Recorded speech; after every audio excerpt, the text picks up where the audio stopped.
Hi, Claudia here from Create with Claudia. Thank you so much for joining me today.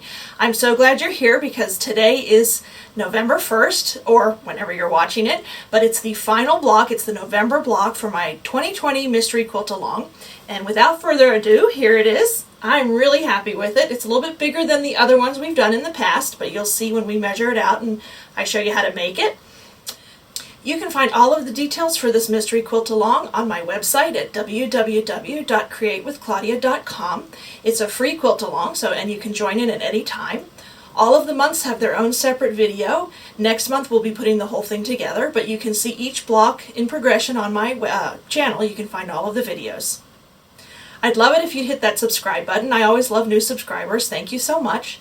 And I'm also on social media, Facebook, Twitter, Instagram, even very rarely sometimes I'll put something on TikTok. But anyway, check out my things. I'm at Create with Claudia. So thanks so much for watching and enjoy the video.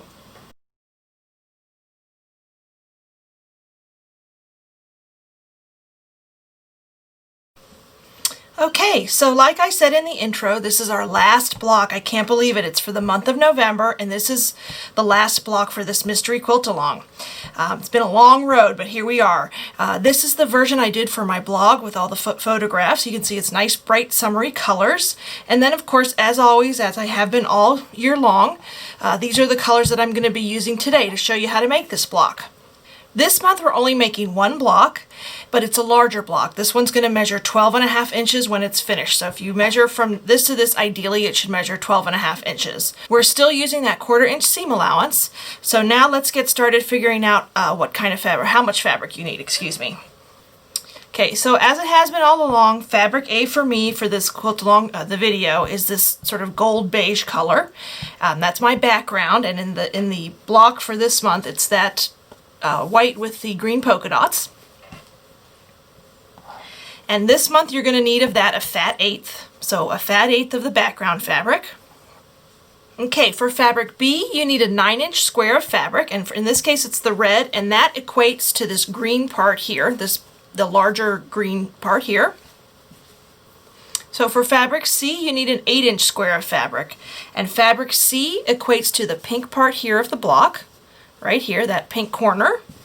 And lastly, for fabric D, you need a 6.5 inch square, and in this case it's green, and that equates to this yellow center here. So let's get started with the cutting. So for fabric A, you need to cut 2 different pieces.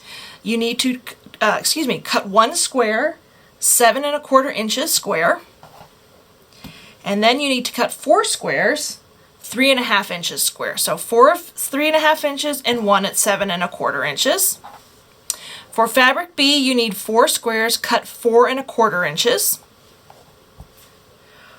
For fabric C, you need 4 squares cut 3.5 inches. And lastly, for fabric D, you need 1 square cut 6.5 inches. And since that's the piece I told you to get, that you don't need to cut anymore. So there's your cutting, and now we're going to start to assemble this block. This one's a little bit trickier than most of the other ones we did. We're going to do some flying geese first, and then we have to assemble that center part. So I'm going to start with the flying geese.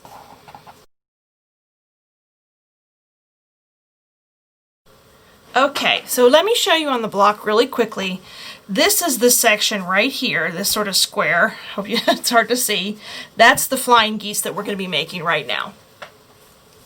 So you need your 7.25 inch square, and then you need those 4 squares that were cut 4.25 inches, and that was the fabric B. Okay, so the first thing you want to do, and I did this before with air-soluble marker, and you can't see it, and I want you guys to be able to see it. On the back of the squares of fabric D, you're going to draw a diagonal line from corner to corner, and that you do that on all 4. And I'll show you one.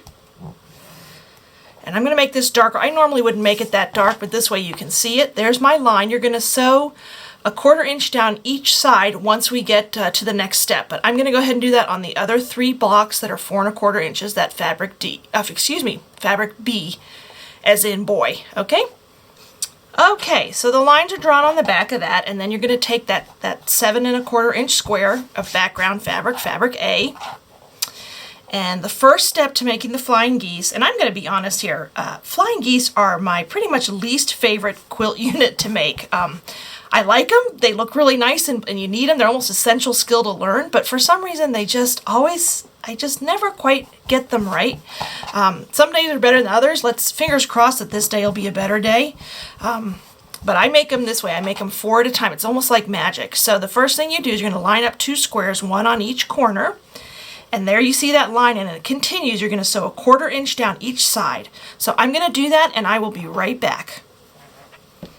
Okay, here we are. Probably should have pressed that, and unfortunately my thread is really hard to see. I use a neutral thread, but I promise you it's there. I'll try to zoom in when I'm editing the video. A 1/4 inch along each side of that drawn line. And then what we do, and don't be too nervous, is you're going to take a ruler and you're going to cut along that drawn line like so. Hoping you can see that.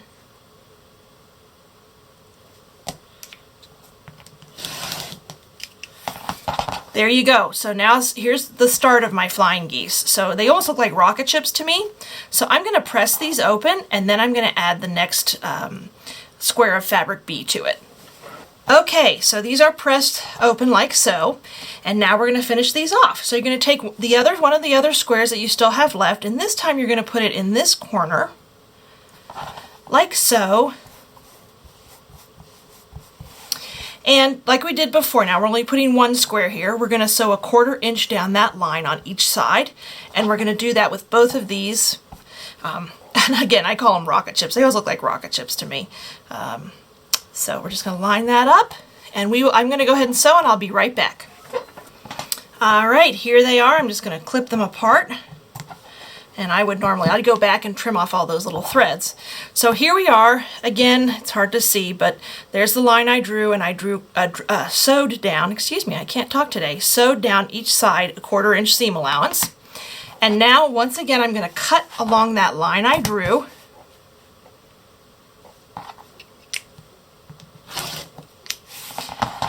And I'll do the other one just so it's a bigger surprise, build up the surprise. Most of you probably know how to do this, so if you know it, you probably should have skipped ahead.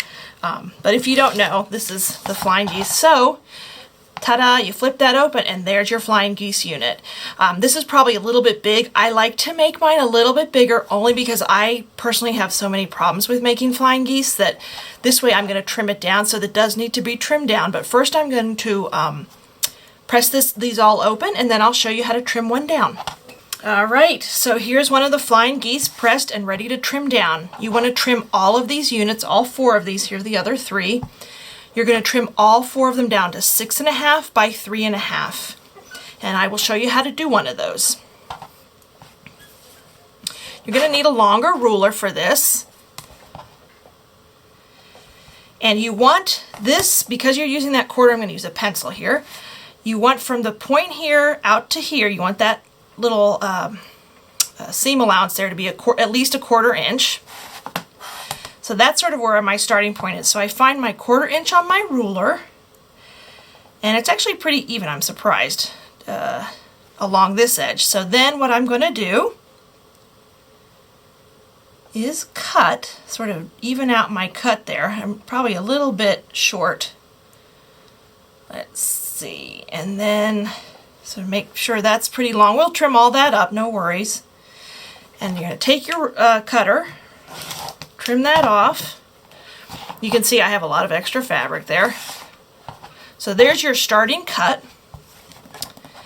And you're going to need, again, 3.5 inches this way. I like to do the shorter side first. So you're going to line that up 3.5 inches, find your 3.5 inch measurement. And just even off that bottom edge. There you go. And then we need to do the 6.5. So you want to find what the center of 6.5 inch is. So it's 3.25 inches, and that's where you're going to put that your ruler measurement. So there's my 3.25 inch marker right there, and you want to line it up with the bottom. Maybe use one of these. That's what these quilting rulers really are. So helpful because you can just line stuff up, and you can see it's pretty much on the money on this side. Wow, So maybe this is a good day for me for flying geese. Just a little trim here. Oops. Always close that. Very important. And then you're gonna find your 6, and I don't think this is quite long enough. Let's see. There we go. Your 6.5. Line it up on the bottom and on the side. It's a teeny bit short, but you know what? I'm gonna take it because you can always pull it. There's a little bit of give in these, so you're good. All right, so there is one that's trimmed up 6.5 by 3.5 inches. I'm going to finish up the other 3, and then we're ready to assemble the center part of the block. Okay, so now we're ready to start assembling that center part. And that is this part here, which is the pink and the yellow, so that center square right there. So for that, you're going to need your fabric D, that big 6.5 inch square, and then your fabric C, those 4 squares that were cut 3.5 inches. And the first thing you want to do is draw a diagonal line on the back of all of those fabric C squares.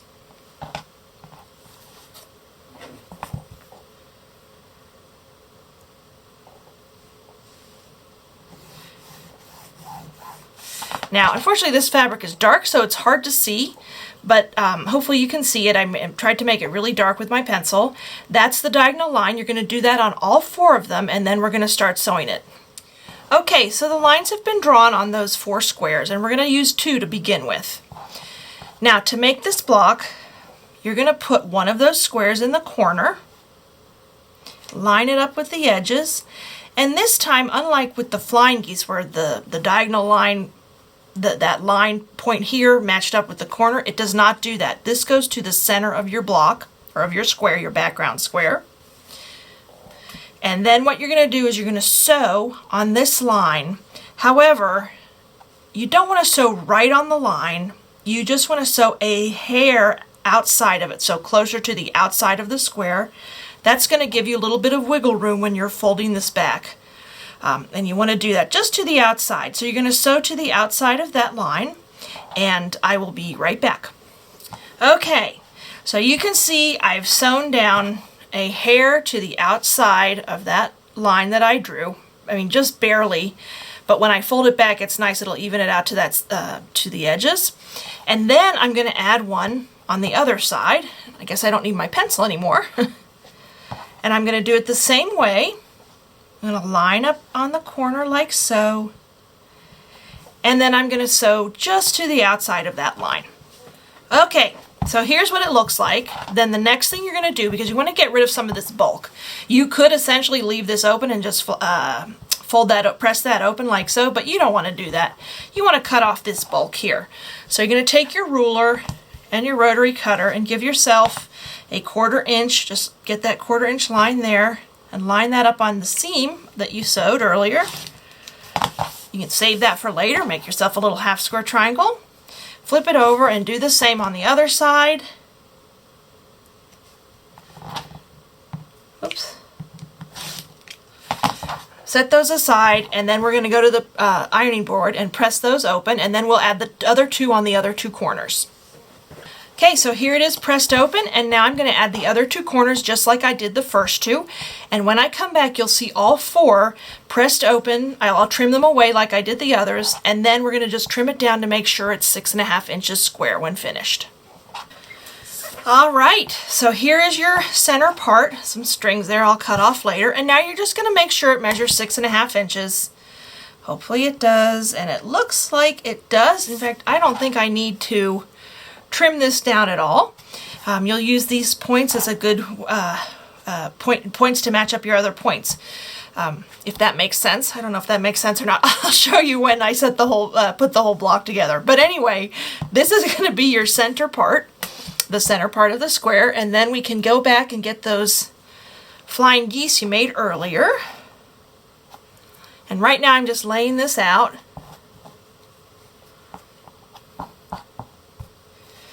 Like so. And then it's really easy sewing. You're just going to put the block together, and then don't forget those corners. Kind of hard not to forget them because you need them. All right, and then what we do is we're going to just sew each row together like so, and then once the individual rows are done, we'll sew the whole block together. So the one thing I wanted to point out, and I sort of forgot to do that before I started sewing, is when you're doing this center part, let me lay that back down. When you're putting these parts on, you want to make sure those 2 points match as well as you can. So here I would pin. I don't always pin. I'm not the greatest pinner, I have to admit. Some people really rely on pins, and I probably should more so that I get those sharp points. But you just want to make sure I pull this back just so you can see that those 2 points are going to match, and they should. And then I will put a pin in there just so hopefully it doesn't move too much, and that's how I would make sure those points match. And hopefully, fingers crossed, when we press it all together, they match.